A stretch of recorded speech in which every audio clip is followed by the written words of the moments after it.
Do you think there will be a lot of issues if the team starts to lose? No, I don't think so, because I don't think we're going to start losing.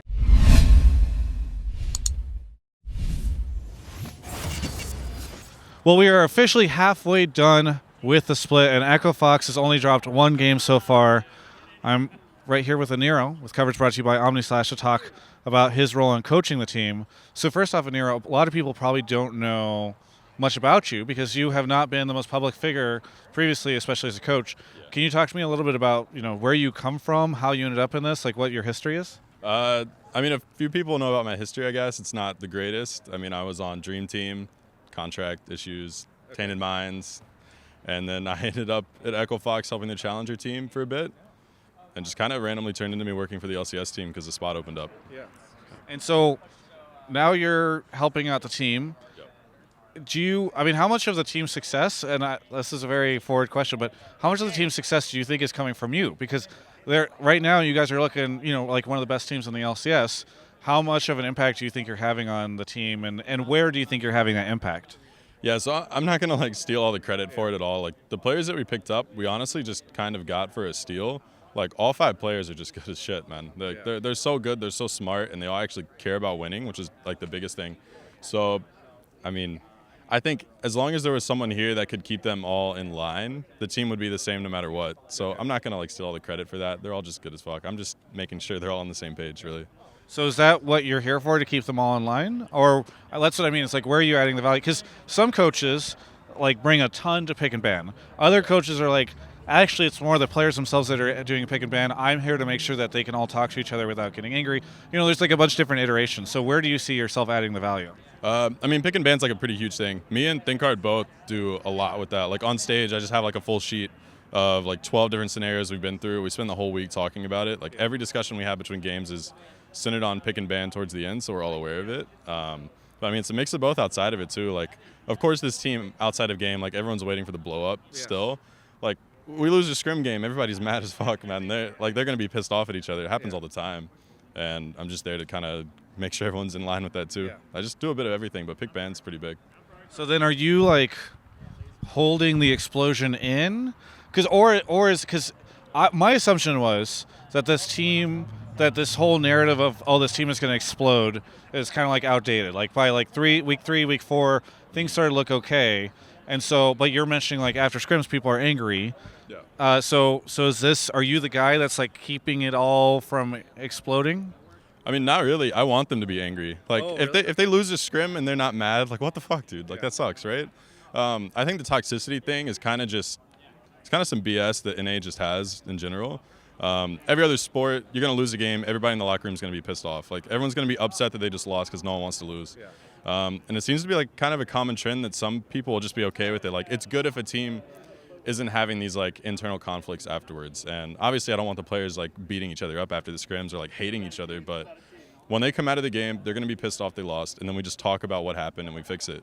And I feel if we're not doing that, it's pretty bad. I think it's just an NA scrim culture thing that was a problem. And most of these issues that people had outside of game were just stemming from the fact that the people they played with maybe just didn't care as much as they did. Because all 5 people here actually care about winning. So if they're mad, I don't care. I'm happy. I'm happy that they're mad. That's such a good problem. Okay, so I hate bringing this up because I think it's kind of tired, but only because of what you were just saying. Everybody's, DaRock has got this history. Everybody says he's toxic. You're saying the toxic side of North America it's an overrated thing. Yeah. So I am very curious. Do you feel because now people are meme about DaRock being reformed. Mm-hmm. Do you think he never needed to be reformed in the first place? It was just sort of the environment, and that it's not actually a situation where he's improving as a teammate? Yeah, I mean, it's hard to say. I mean, even Josh said in his past teams that he was a dick and he was hard to work with. Yeah. So he probably was. But going into this, he still had his issues outside of game, or in game really, where he would say stuff in the game. And we just talked about it, it's not helping anything. And he's aware of it, and it's something that he tries to fix, and he has his own ways of fixing it in game. But I don't think it's a huge problem. I think outside of the game, maybe the issues just stemmed from his teammates or really with anything, but it's still hard to say. I don't know how his past teams went, really. Okay, let's talk about, so things are looking really good right now because you guys are 8-1. If this team was 1-8, Like, is it safe to say that it would be like a much worse environment? Or because you said they take losses hard, right? And a lot of people feel like part of the only reason Echo Fox is doing so well is because they're winning. So in the event where things start to flip or go sideways, like, should Echo Fox fans start to worry? I mean, not now, no. Like we're just focusing on playoffs now and getting better for that. Yeah. But I mean, any team that's 1-8 is going to have problems. It's not going to be a good environment. I don't think I've ever heard of a team that's had a 1-8 split and felt like they were all good and happy and friends together. It just doesn't exist. Yeah. I mean, I was just using 1-8 as a hyperbole, but I mean, do you think there will be a lot of issues if the team starts to lose?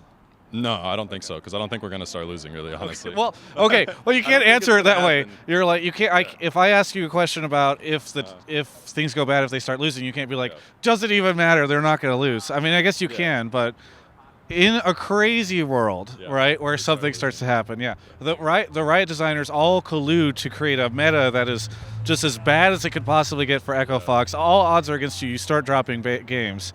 Is that going to be an issue? I don't think it will, honestly. Like, we're going to be fine. Like, yeah, they get mad about losing games, but it's literally for 5 minutes, and after that, they're best friends again. Like, it's totally chill. They just understand that it's a sport, and they're all trying to be the best they can be, and they get pissed that they're not as good as they wanted to be in that game. Yeah. So even if we start losing, it's just more drive for them to want to get better. Yeah.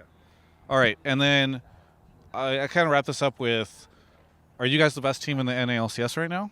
I mean, we'll know tomorrow. I'm not too sure yet. Like, I know we can be the best team in NA for sure. I mean, we've already beat C9. We just got to do it tomorrow, beat them again, so everybody actually just starts believing it. Okay. And then if you guys are the best, does that mean that you guys will make history by winning finals? By winning finals? I mean, if you're the best, there's a good chance you can do that, right? Be able to win finals. Like, I feel like this team can honestly do anything. Like, we can compete internationally. We just got to get to that point. So I'm pretty sure we can win finals. It's just right now we're just focusing on getting better. We're not really worried about title or anything right now. Very good. Well, unfortunately, this interview will come out after the Cloud9 match tomorrow. So if you lose against Cloud9, this is unlucky, I guess, right? The quote will look a little ironic, but I'm excited to see how that match goes. It's going to be super hype. Is there anything that you want to say to any of the Echo Fox fans? Honestly, just thanks for the guys that like stuck through with Echo Fox last split. I know there's a few out there that were there since like the 1-17 Echo Fox days. So yeah, thanks to those guys for sticking around and then just kind of memeing the hell out of me on Discord. Like, it's funny, and I always love opening Discord after the games. Do you find, final question, just because nobody gets out without a silly question. All right, sure.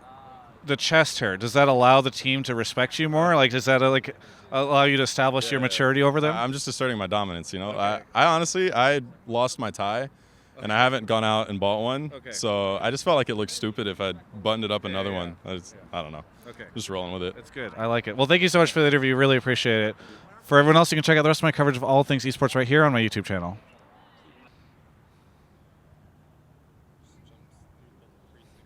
Why haven't you subscribed yet? You should definitely do that. Omni/and I are bringing you these interviews. You haven't done it. It's just so disappointing. Please subscribe.